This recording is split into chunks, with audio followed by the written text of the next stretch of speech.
If you walked past Iris Mitchell in the marble hallways of Whitfield and Cross Financial, you would never guess that the quiet woman pushing the cleaning cart once stood in front of 300 graduate students, teaching them the difference between Mandarin tones that can mean mother or horse, depending on a single shift in pitch.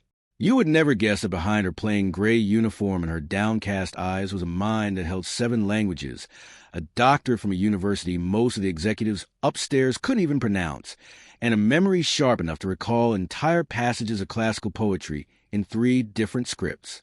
Nobody in that building knew any of this. And in exactly 11 days, every single one of them would. For 3 years, Iris arrived at the Whitfield and Cross building at 5:30 every morning, long before the first elevator carried a single banker to the 40th floor. She emptied trash bins filled with crumpled memos worth more than her yearly salary. She polished glass conference tables where deals worth hundreds of millions of dollars had been signed. She wiped down the same brass nameplates every single day, nameplates belonging to men and women who had walked past her 1,000 times without once looking at her face. Her manager, Derek Holloway, a mid-level operations director with an expensive watch and a habit of speaking loudly on his phone in open spaces, had never bothered to learn her name. To him, she was simply the cleaning lady, a phrase he used the way someone might refer to a fixture on the wall, present, useful, and utterly forgettable. If he needed a spill wiped up before an investor arrived, he'd snap his fingers toward the utility closet and say, "Hey, can you get someone to handle this?" As if Iris herself weren't standing 3 feet away, mop already in hand. She never corrected him. She never explained. She simply did her work, quietly, thoroughly, and without complaint, because work, any work, was something she had learned not to take for granted. 3 years earlier, Iris had been Dr. Iris Mitchell, an associate professor of East Asian linguistics at a respected university, fluent in Mandarin, Japanese, Korean, French, Spanish, German, and Portuguese. She had spent 15 years building a career from nothing, the daughter of a factory worker and a seamstress, the first person in her family to earn a college degree, let alone a doctorate. She had published research. She had mentored dozens of students who went on to work in diplomacy, international law, and global business. She had, for a brief and shining decade, believed she had built something permanent. Then her husband was diagnosed with a rare and aggressive form of leukemia. The treatments were experimental, and insurance covered only a fraction of what was needed. Iris drained her retirement savings within the first year. She sold their house within the second. By the time her husband passed away, quietly, in a hospital room she could barely afford another night in, she was left with medical debt that would take decades to repay, a mortgage on nothing, and a body so exhausted from grief and financial terror that returning to the demanding, high-visibility world of academia felt impossible. She needed something simple, something that asked nothing of her emotionally, something that would let her disappear into repetitive motion while her mind slowly healed. A janitorial position at a financial firm, oddly enough, gave her exactly that. Nobody asked her opinion on anything. Nobody expected her to perform, to network, to smile through faculty politics. She could simply clean and go home and grieve in private, and no one would notice either way. At first, the anonymity was a relief. But over 3 years, that same anonymity calcified into something else, a kind of quiet erasure. She watched junior associates rise through the ranks, celebrated at office parties she wasn't invited to. She watched executives make decisions in languages they didn't fully understand, mangling cultural context in international deals, unaware that the answer to their confusion was standing 4 feet away with a spray bottle in her hand. She never said anything. Not once. Because in 3 years, not a single person in that building had ever asked her what she used to do, what she knew, or who she used to be. That was about to change. On a Tuesday morning in early spring, the entire 40th floor was thrown into a state of controlled panic. Grant Whitfield, the reclusive, notoriously particular billionaire investor whose name was literally on the building, was flying personally to finalize the largest deal in the firm's history, a $200 million cross-border partnership with a Chinese manufacturing conglomerate that Whitfield himself had spent 18 months courting. Everything had to be perfect. The conference room was cleaned twice. The catering was triple-checked.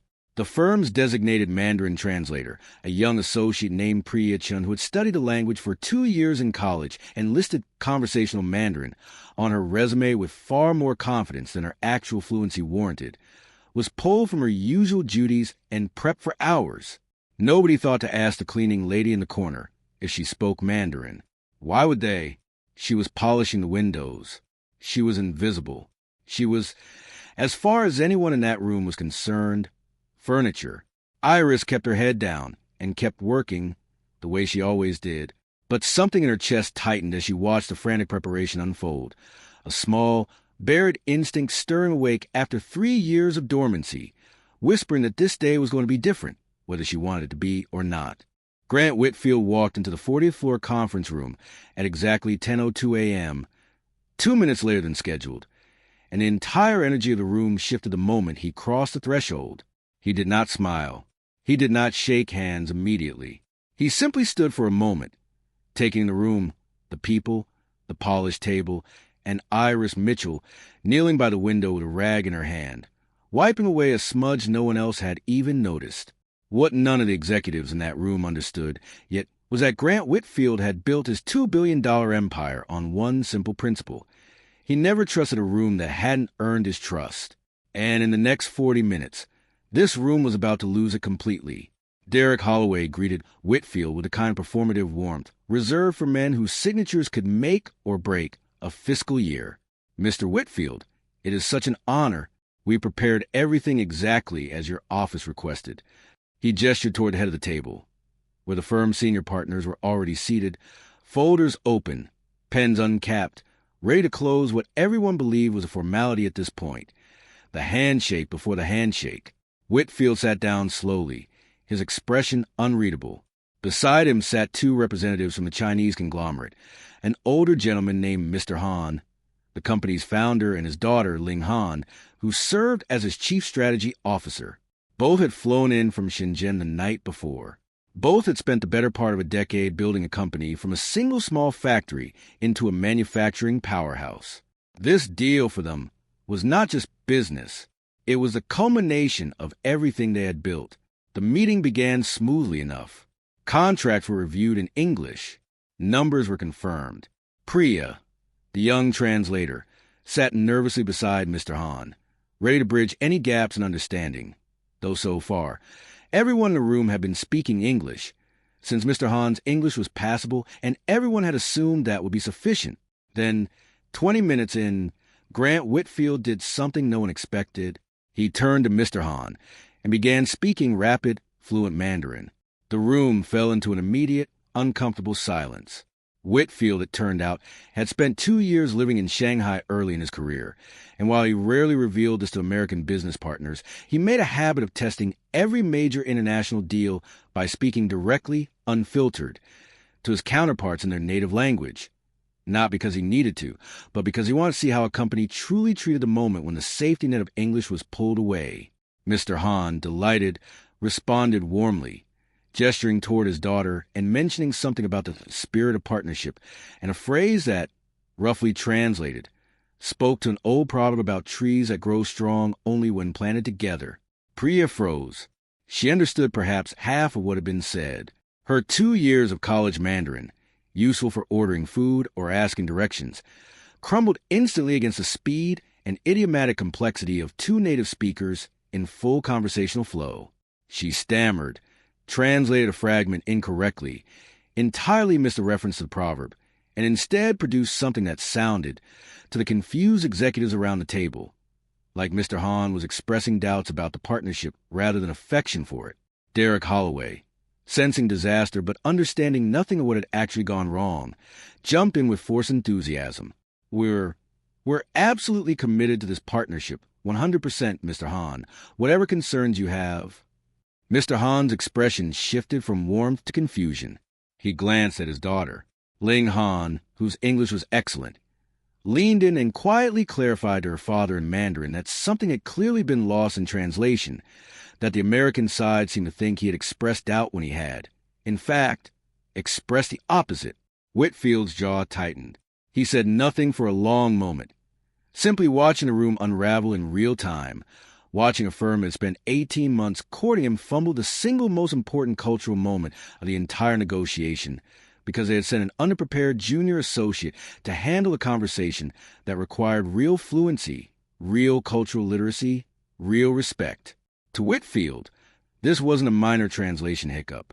It was a signal. If this firm couldn't be bothered to properly prepare for something as foundational as language and cultural nuance, what did that say about how carefully they'd handled $200 million of his capital across international borders? What did it say about how they'd treat his partners when he wasn't in the room?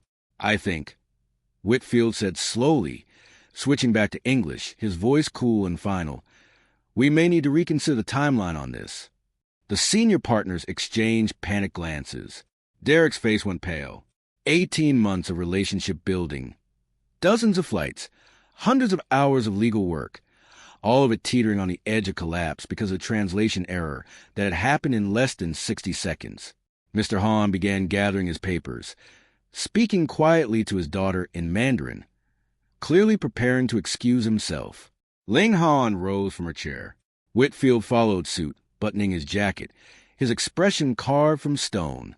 Mr. Whitfield, please, Derek said, standing so quickly his chair scraped loudly against the floor. We can absolutely fix this. We have other translators. We can... But it was too late. Whitfield was already moving toward the door, Mr. Han and Ling close behind him. The entire deal, the largest in the firm's history, walking out with them.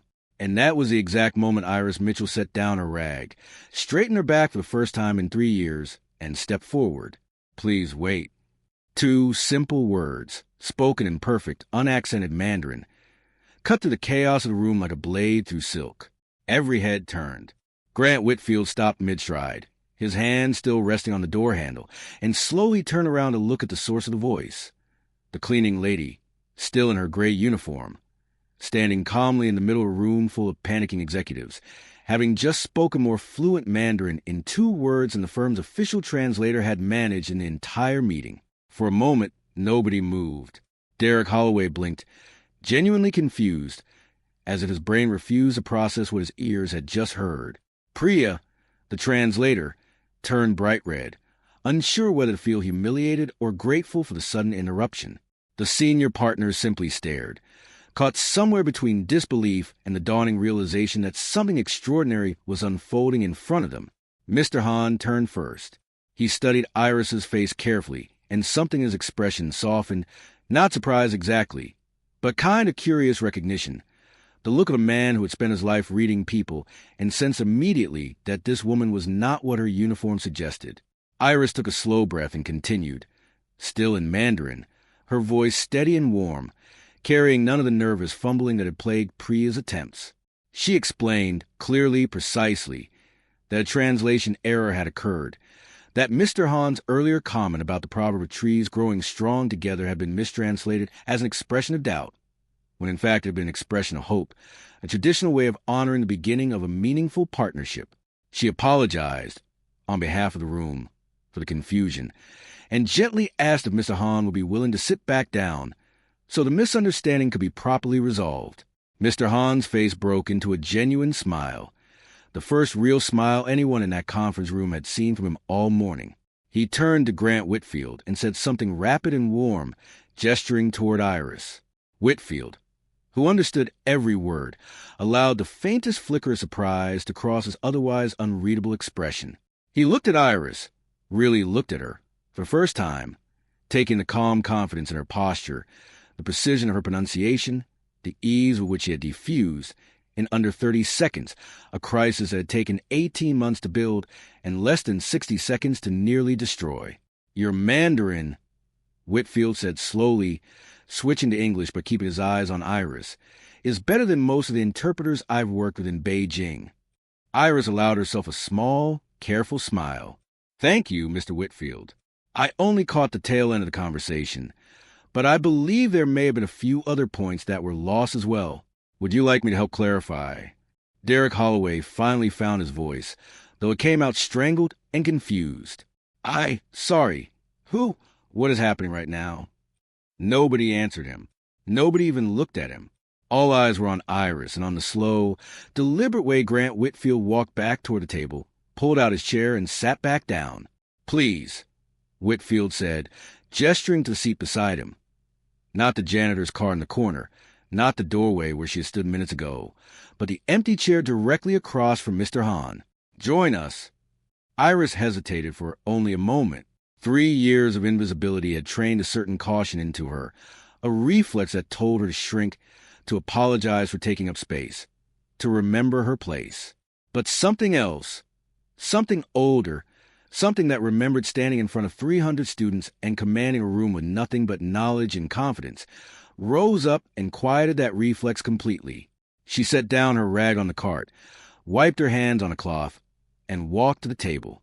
For the next 35 minutes, Iris did something the firm's most senior partners, its most expensive translator, and its most experienced negotiators had failed to do all morning. She built a bridge of genuine understanding between two cultures that had been talking past each other since the meeting began. She caught nuances that Priya had missed entirely.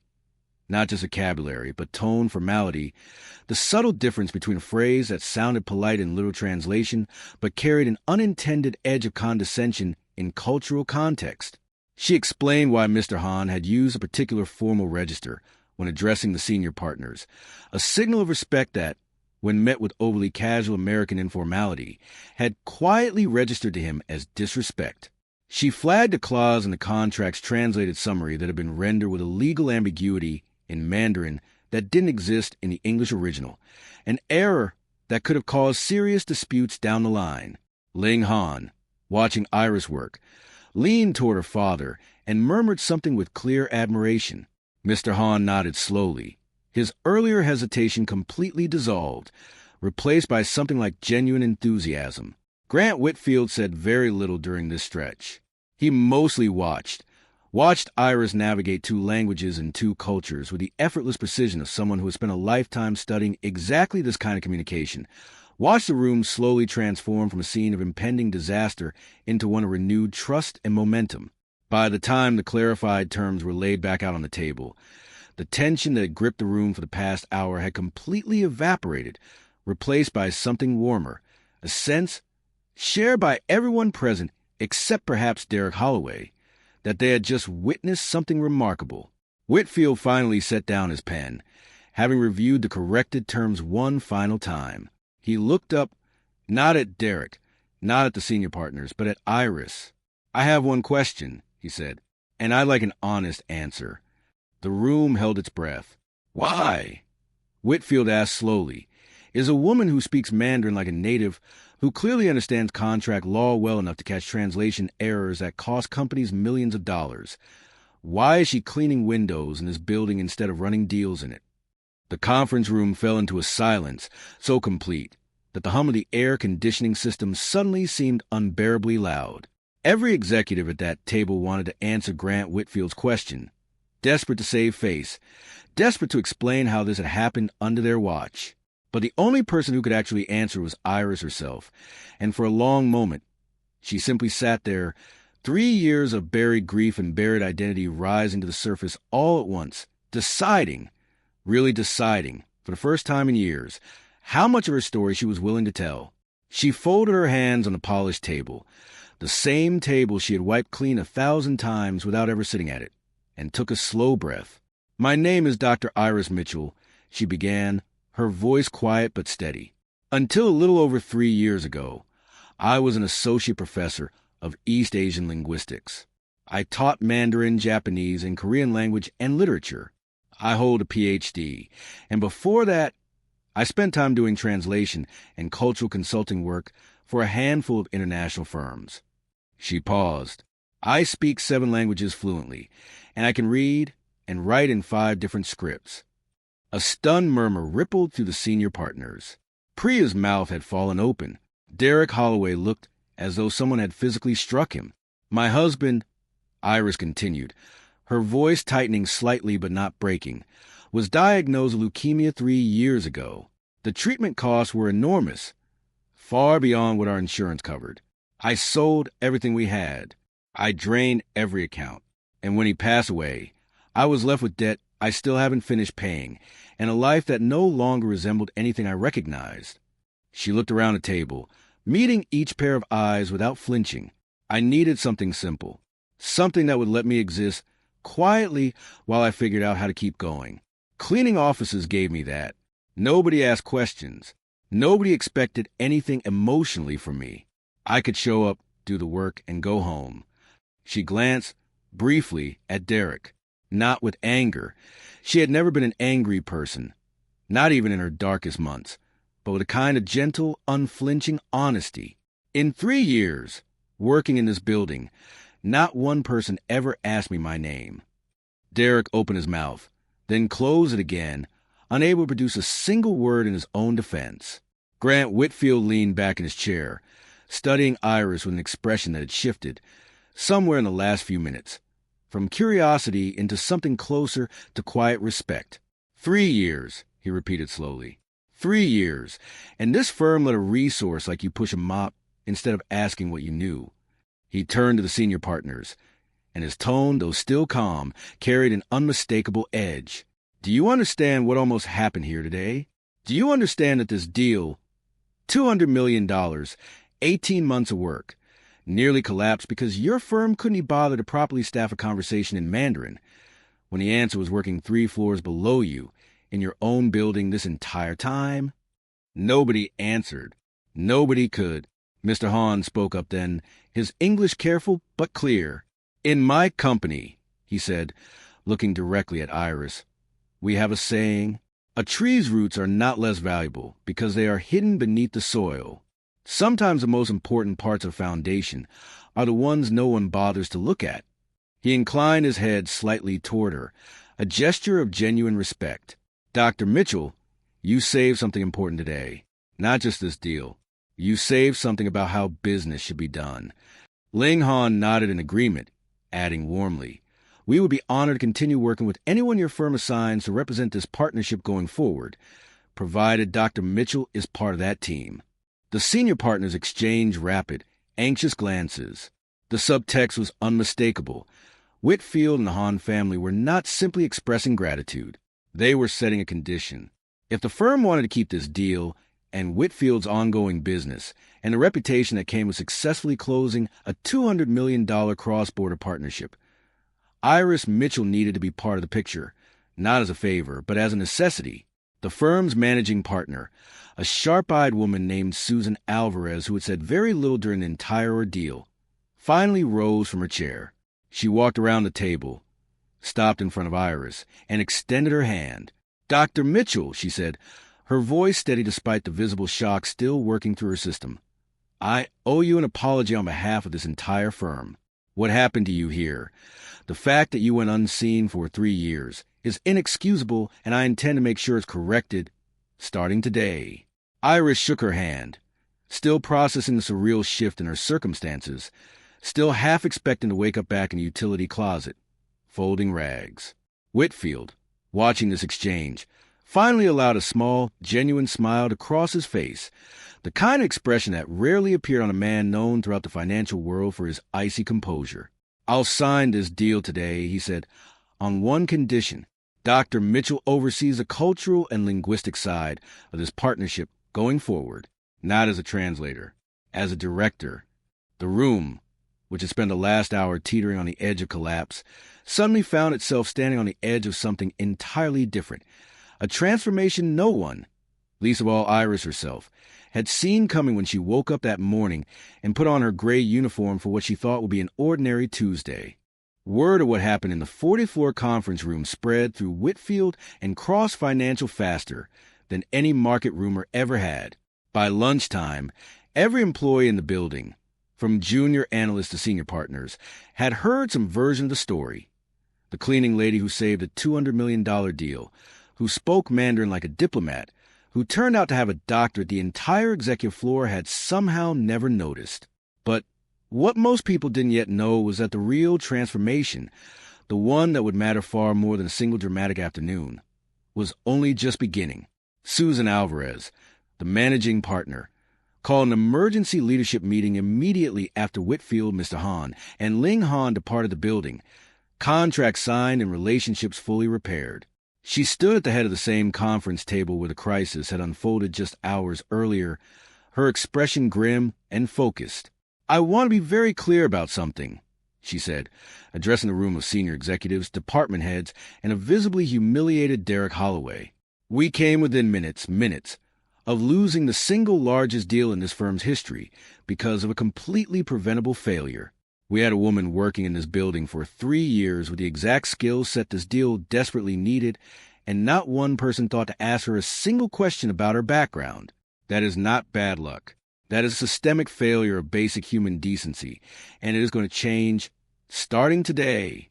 She outlined on the spot a series of immediate changes: mandatory anti-bias training for all managers, a new internal policy requiring departments to formally assess and document the skills and backgrounds of every employee, regardless of role, during annual reviews, and an open-door policy specifically designed to surface hidden talent within the firm's support staff. But the most significant change, by far, was the one concerning Iris herself. Within a week, Iris Mitchell was formally offered and accepted the newly created position of Director of International Client Relations, a role built specifically around her language skills, her cultural expertise, and her demonstrated ability to navigate high-stakes negotiations with precision and grace. Her starting salary was 6 times what she had earned as a janitorial staff member, along with a full benefits package that included health insurance robust enough to have made an enormous difference during the darkest months of her husband's illness, a fact that struck Iris with particular bittersweet weight when she read to the offer letter alone in her small apartment that night. She thought of him then, her husband, who had always believed, even in the depths of his illness, that her mind was the most remarkable thing about her, more remarkable than any job title or salary. He had told her once, in a hospital room thick with the sterile smell of antiseptic and fear, that whatever happened to him, she needed a promise not to let her light go out. She had spent 3 years quietly breaking that promise, dimming herself into invisibility because it was easier than carrying the weight of being seen. Sitting there with the offer letter in her hands, she finally allowed herself to cry. Not from grief this time, but from something that felt, for the first time in years, dangerously close to hope. Her first official week in the new role was not without friction. Some of the executives who had walked past her for 3 years without a glance now overcorrected wildly, showering her with forced enthusiasm and awkward compliments that felt more like guilt management than genuine respect. Priya, the young translator whose error had inadvertently set the entire chain of events in motion, approached Iris privately during her second week, visibly nervous. "I owe you an apology," Priya said. "And also I was hoping, if you had time, you might consider mentoring me. My Mandarin isn't where it needs to be, and watching you in that meeting, I want to actually be good at this, not just technically qualified for it." Iris, who understood better than anyone the vulnerability of admitting inadequacy in a room full of powerful people, smiled warmly. "I'd be glad to," she said. "Real fluency takes years, not a 2-year college minor. There's no shame in that. The shame is in pretending you don't need to keep learning." Derek Holloway's reckoning was slower and considerably less graceful. In the weeks following the incident, an internal review revealed a pattern of dismissive, occasionally discriminatory treatment toward support staff that extended well beyond his interactions with Iris. Complaints that had been quietly filed and largely ignored for years, buried under his consistently strong performance numbers. With the spotlight now firmly on the firm's internal culture, those old complaints resurfaced with new weight. Derek was placed on a formal improvement plan, stripped of his supervisory responsibilities over support staff, and required to complete extensive retraining. He never did learn to look people fully in the eye the way Iris had always hoped someone eventually would. Iris, for her part, chose not to dwell on Derek's discomfort. She had spent 3 years being ignored. She had no interest in spending the next chapter of her life fixated on revenge. What she wanted instead was simply to build, to use the gifts she had spent a decade cultivating and 3 years burying, and finally put them back to work in the world. 6 months after that Tuesday morning in the 40th floor conference room, Iris Mitchell stood at the front of a very different kind of room. Not a utility closet, not a supply cart, but a gleaming presentation hall filled with 200 employees, gathered for the firm's first annual Global Partnership Summit, an event created entirely because of the department she now led. As she stepped up to the podium to deliver the keynote address, she paused for a moment, remembering the woman who had once knelt by that window with a rag in her hand, invisible to everyone in the room. That woman, she realized, had never actually disappeared. She had simply been waiting for someone to finally look. The department Iris built over those 6 months, officially named International Client Relations, but known informally throughout the firm as Iris's team, had already become one of the most quietly influential divisions at Whitfield and Cross. She recruited carefully, prioritizing genuine cultural fluency and lived international experience over polished resumes and elite university pedigrees. A deliberate choice, born directly from her own experience of being overlooked because her circumstances didn't match anyone's expectation of where expertise came from. She hired a former hotel concierge who spoke 4 languages and had spent a decade quietly absorbing cross-cultural business etiquette without ever being asked to use it professionally. She hired an immigrant accountant whose credentials from his home country had never been recognized in the U.S., leaving him stuck in entry-level bookkeeping despite a background in international finance far beyond what his job title suggested. She hired Priya, too, whose Mandarin had improved dramatically under Iris's mentorship, along with something more valuable than fluency, genuine humility about what she still had to learn. The partnership with Mr. Han's company flourished under Iris's stewardship, growing well beyond the initial $200 million agreement into a multi-year strategic relationship that brought the firm several additional international clients, many of whom specifically requested to work with Dr. Mitchell's team after hearing how the original deal had been saved. Grant Whitfield, who rarely involved himself personally in the day-to-day operations of the firms he invested in, made an unusual exception when it came to Iris. He checked in periodically, not out of obligation, but out of what had become genuine professional respect. During one such visit, months after the original meeting, he asked her directly what had kept her going through those 3 invisible years. Iris considered the question carefully before answering. "I used to think," she said, "that being unseen meant being unworthy, that if nobody noticed what I knew, then maybe it didn't matter anymore. It took me a long time to understand that the 2 things were never actually connected. My worth never depended on who was paying attention." Whitfield nodded slowly, clearly turning the thought over in his mind. "Most people," he said, "spend their entire careers trying to be seen. You spent 3 years being invisible, and it turns out that was when you were doing your most important work. Not the linguistics, the patience. Most people would have let that experience make them bitter. You let it make you steady instead." At the Global Partnership Summit, standing at the podium in front of 200 employees, many of whom, 6 months earlier, would not have recognized her name, let alone her face, Iris didn't speak about contracts or negotiation strategy or the technical details of cross-cultural business communication, though those topics filled the rest of her prepared presentation. She began instead with a story. 3 years ago, she said, her voice carrying clearly across the silent hall, "I cleaned this building. I emptied trash bins beneath desks where some of you are sitting right now.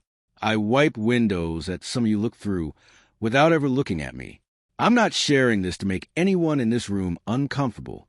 I'm sharing it because I think it's important for all of us to remember something simple, something easy to forget in a building built around titles, salaries, and corner offices. A person's value has never once been determined by the uniform they happen to be wearing on a given day." She paused, letting the words settle over the room. The greatest resource this firm has ever had wasn't hiding in a talent database or recruiting pipeline. She was pushing a cleaning cart down this very hallway for 3 years, and it took a near-catastrophic $200 million crisis for anyone to finally ask her name. I'd like all of us to consider, going forward, how many other Iris Mitchells might be walking past us right now, quietly capable of extraordinary things, simply waiting for someone to finally look. The applause that followed lasted a long time, but what Iris remembered most from that day wasn't applause at all. It was a single, quiet handshake afterward from a young janitor, new to the building, barely out of college, working nights to pay for a degree he hoped to finish someday, who approached her hesitantly and said, in careful, halting Spanish, that he hoped one day someone might ask him his story too. Iris smiled, answered him warmly in his own language, and handed him her card. "They will," she told him. "And if they don't ask first, you tell them anyway." Don't wait 3 years like I did. Never judge someone's worth by the uniform they wear.